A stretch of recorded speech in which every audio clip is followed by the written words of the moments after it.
At the very center of Europe, surrounded by France, Germany, Austria, and Italy, sits a confederation of 26 democratic states known as Switzerland.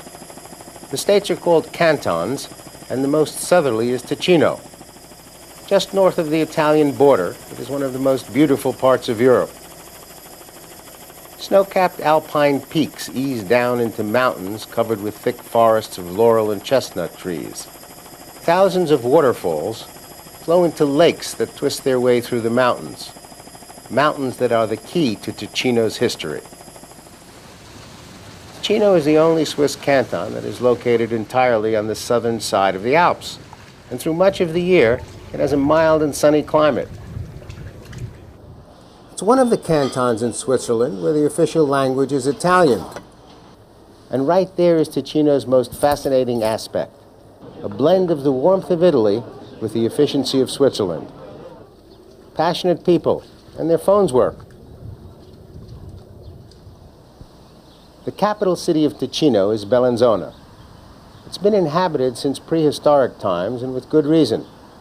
Let's say you were looking for a nice place to live during the Neolithic period, about 7,000 years ago. You'd want a spot on a high hill so you could get a good look at any conquering hordes that might be coming into the neighborhood. You'd also want your hill to have a dependable source of fresh water, just in case you were stuck up there during a long battle.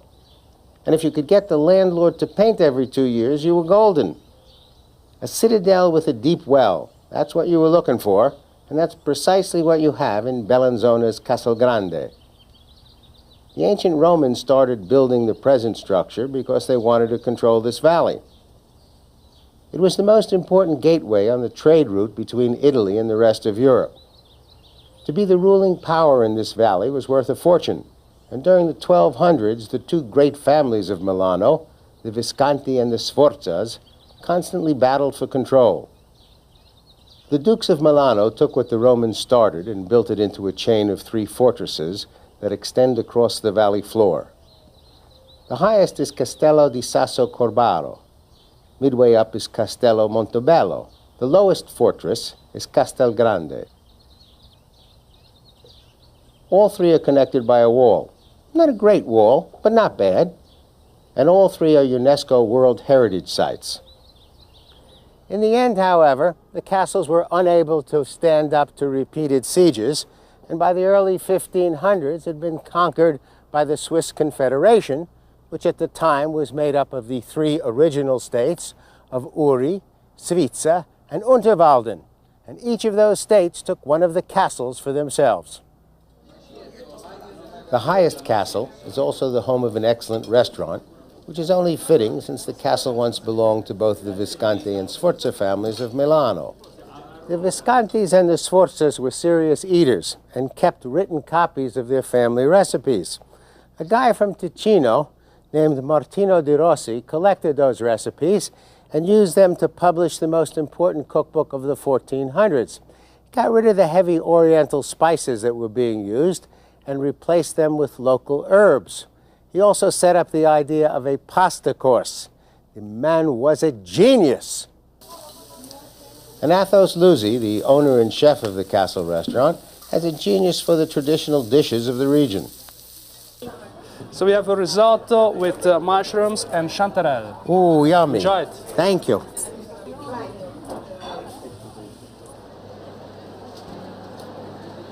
Below the castle, Bellinzona looks very much as it did during the Renaissance.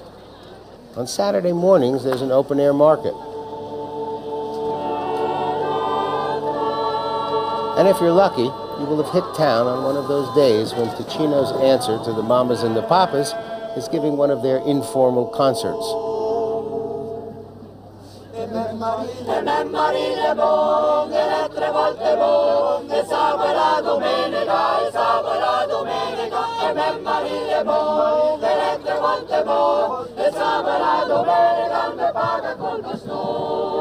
E viva l'amore, l'amore, l'amor che viene che va, e viva l'amore, l'amore, l'amor che viene che va, e viva l'amore, l'amore, l'amor che viene che va, e viva l'amore, chi lo sa fare. Non la nego.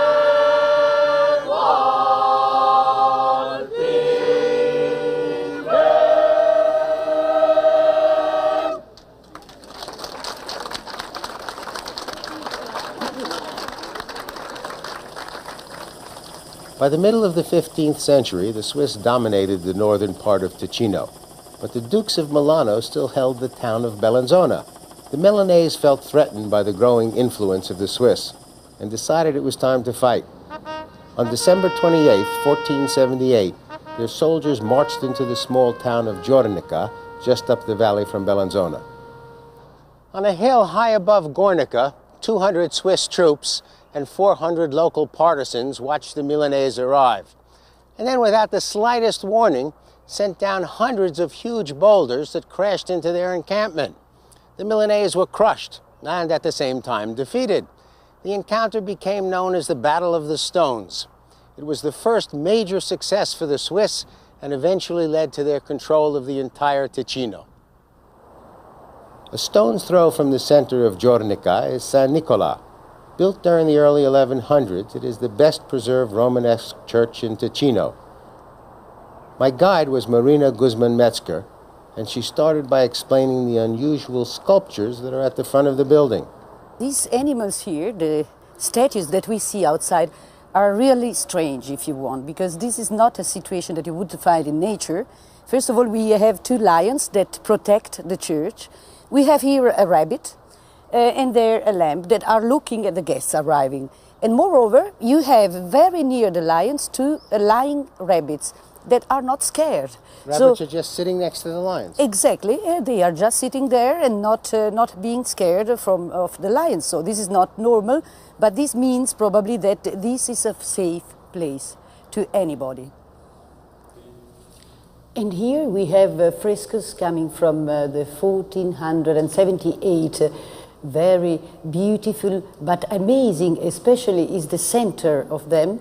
Look at the three heads that have been designed there, representing the Trinity. One is the Father, the second the Son, and the other the Holy Ghost. If you look at them, you will see that they have only two pairs of eyes. Incredible, but this is a symbol. It's the technique of the pagan to show the bond of mysticism. And this is also a fresco that you will never see again, as they have been all destroyed after the Council of Trento, as declared, in fact, not acceptable by Catholicism. Too mystical.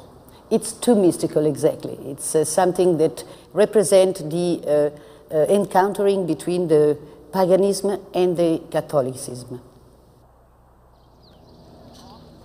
The force field in the church of San Nicola may be hidden, but the energy of the town of Locarno is right up front. Locarno has been a resort since the time of the ancient Romans. Historians tell me that if you had been gladiating day after day during the busy season, or marching along with the Roman legions and needed a break, Locarno was the perfect spot. These days, the thing to do is sit at one of the cafes that face out on Lake Maggiore, have an espresso, and then take a ride on the Cento Valley Railroad. If you purchase a Swiss pass in the United States, you can use it on the Cento Valley trains, which run through the day, and take you from town to town in one of Ticino's most beautiful valleys. Dirk Mayer is the director of the company. This is the train we are taking. You see, we have low-floor entrance, which is very comfortable for elderly people. We go from Locarno to Domodossola. That is from Switzerland to Italy. With this train you can discover nice little villages with a lot of art in their churches. Every village has its own character. The train takes you to many places. For example, in this place, Pontebrolla, we have a rock climbing school up on these steep slopes. And in Intragna, we got the tall railway bridge, 75 meters over ground. And there we installed bungee jump center and outdoor center. In the meantime, we do as well in this location free climbing at the end of the bridge.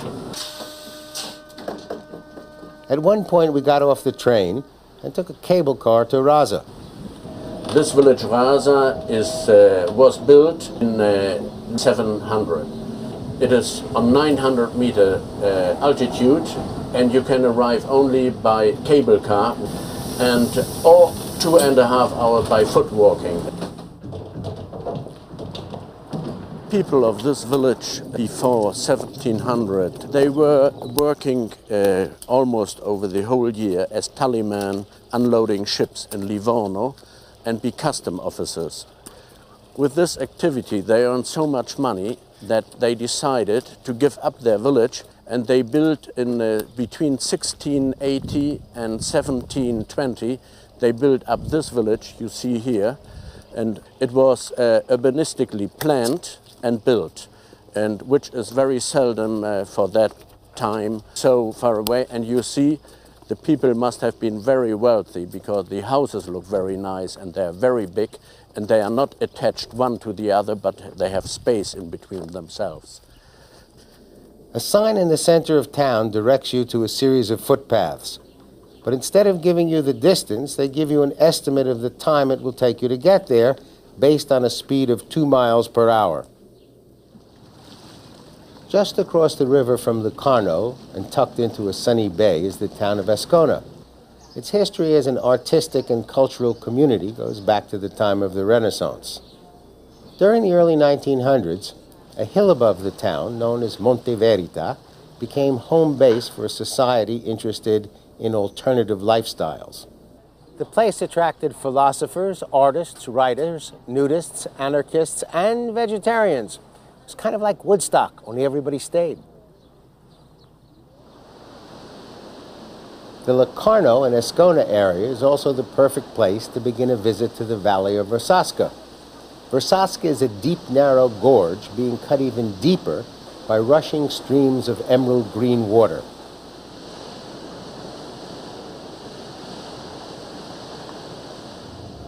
And the way to get there is by post bus, which in Switzerland is an extremely efficient form of transportation. In 1849, Switzerland established a national postal service carrying mail by horse, carriage, and sleigh. It was a cross between Santa Claus and the Pony Express. In 1906, they extended their service to include passengers. These yellow buses are a familiar sight all over the nation, and they haven't changed their look since 1921, when the first bus started navigating through Switzerland's mountain passes. One of the villages we passed through was Coripo. Welcome to the 1500s. Small granite stone buildings and a 400-year-old church hang from the canyon walls. Every stone is protected by the government as a national treasure. My first stop was a small bridge built by the ancient Romans that's still standing. Over 2,000 years old, in perfect shape, and it's never had a toll booth. The valley is a popular hangout for swimming, hiking, and biking. The buses run every hour, so you can hike for a while and then pick up another bus when you're tired. The rural roadsides of Ticino are peppered with small open chapels that are dedicated to minor saints or local folk heroes who hope to be sainted. Like Lorenzo del Lago, who was venerated for his abstinence. He never ordered dessert, though it was usually included in the price of his meals. While I was in Ticino, I stayed at the Villa Principe Leopoldo, a 5-star hotel and member of the Relais and Chateau group. It's named after Prince Frederick Leopoldo, a descendant of one of the great families that ruled the German Empire when it was first formed in 1871. The house was built in the late 1800s as a summer residence for Prince Leopoldo's father, and the prince lived here until he died in 1931. The villa remained a private home for European aristocracy until 1986, when it was turned into a hotel. Fortunately, the villa has lost none of its royal charm. The villa is located on top of a hill with a fantastic view of Lake Lugano, the nearby mountains, and the Alps, a view which you can take from poolside.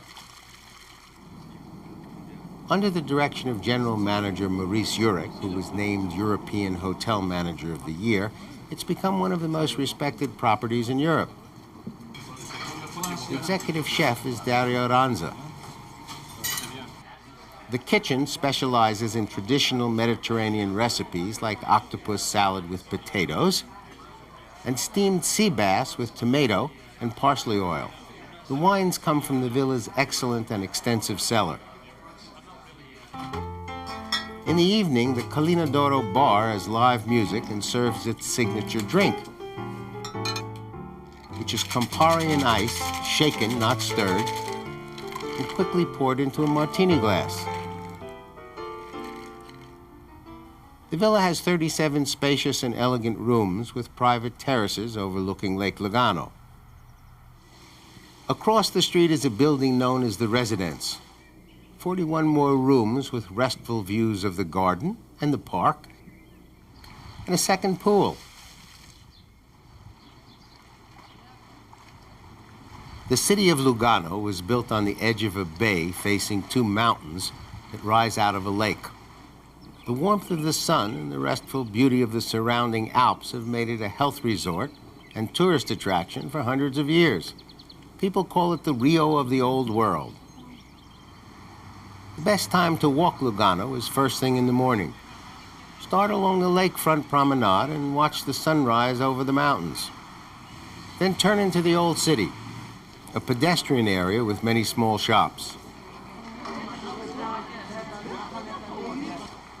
At the end of the street is the Church of Santa Maria, a former Franciscan monastery. It was built on the lakefront in 1499.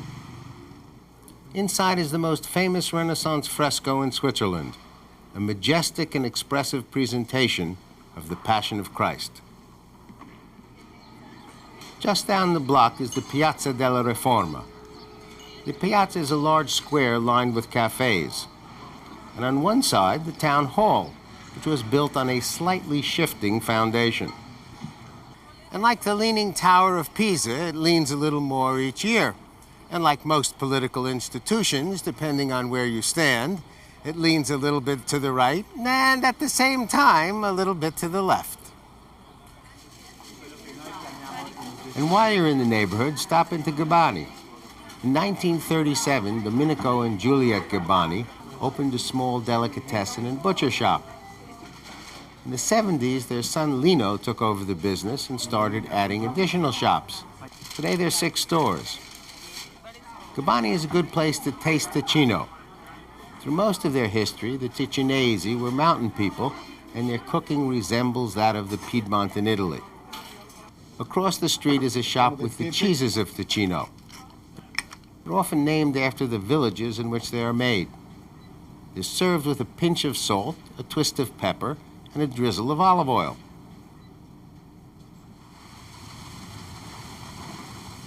At the edge of the old town is a dock where boats leave for the little villages that line the shores of Lake Lugano. They navigate through a landscape that really looks like it came off a postcard. Get off at Gondry, a fishing village with a history that goes back to the ancient Romans. The small houses that line the narrow streets date from the Middle Ages. A head count in 1590 indicated that 330 people lived in Gondry. A census in 2001 turned up only 215 people. An ominous trend. If it keeps up, in 900 years, Gondry will be empty. Get here as soon as you can. I came here to eat at a restaurant called Locanda Gondriesi. It's in a house that was built during the 1500s as an inn. There's a small bar, 6 tables inside, and 5 tables on the balcony that hangs out over the lake. Most of the town's fishermen have left for better paying jobs in the cities, but fortunately the fish stayed behind. The catch of the day was a fillet of salmon trout with boiled potatoes and seasonal vegetables. They also make just about every local specialty you could imagine. They make veal shanks with polenta, rabbit with polenta, mushrooms with polenta, sausages with polenta, and as a special, but you have to order a day in advance, polenta with polenta. The peaceful sail back to Lugano takes only 30 minutes.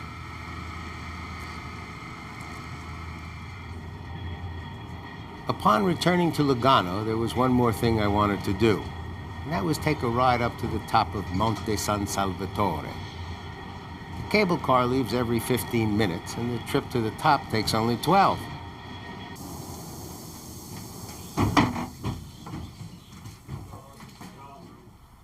Monte San Salvatore runs up 2,992 feet from its base. At the top, there is a 360-degree view of the Alps, Lake Locarno, and the Lombardic Plain in Italy.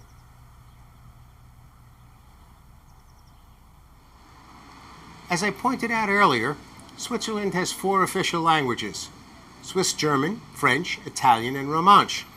And many people have a working knowledge of English. Translating from one language to another is a daily part of Swiss life. To make things easier in Switzerland and around the rest of the world, a company in Ticino called SimulTinfoil is developing a real-time translation service. You pick up your phone, call them up, tell them what language you want to work in, who you want to talk to. They make the call for you, and they stay on the line doing the translation. They're also working on a face-to-face system. You take your cell phone, plug this contraption into it, call SimulTinfoil, tell them the language you want, put this speaker and earphone into your ear, and give this end, which is a speaker and an earphone, to the person you want to talk to. They stay on the line and do the translation. It's going to change my life. I hope you've enjoyed this visit to Switzerland, and I hope you will join us next time for Travels and Traditions. I'm BURT WOLF. You can watch this program and link to hundreds of other BURT WOLF programs free at burtwolf.com. There's information on how to tour the same places, plus Burt's slightly irreverent take on history and culture. It's all at burtwolf.com.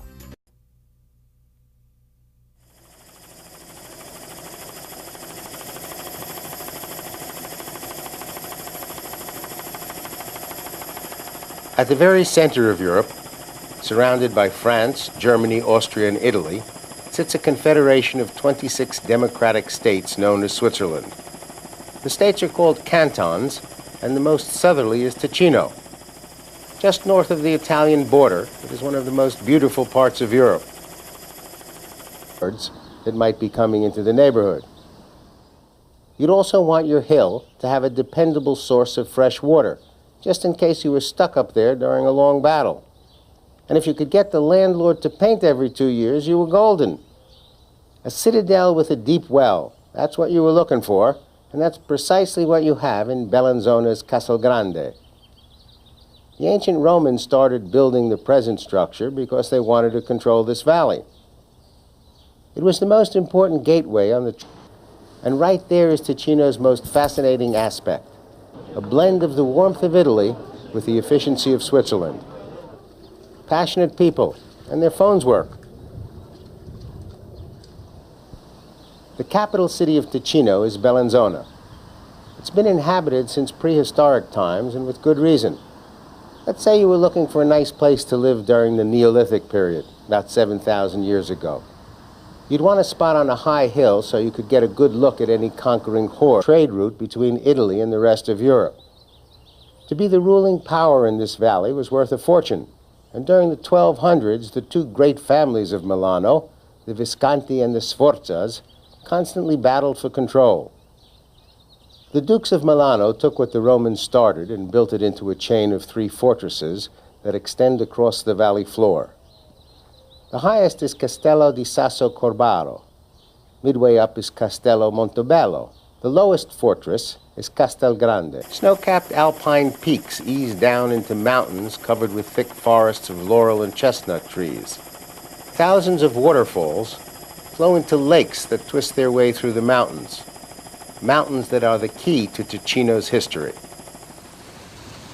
Ticino is the only Swiss canton that is located entirely on the southern side of the Alps, and through much of the year, it has a mild and sunny climate. It's one of the cantons in Switzerland where the official language is Italian,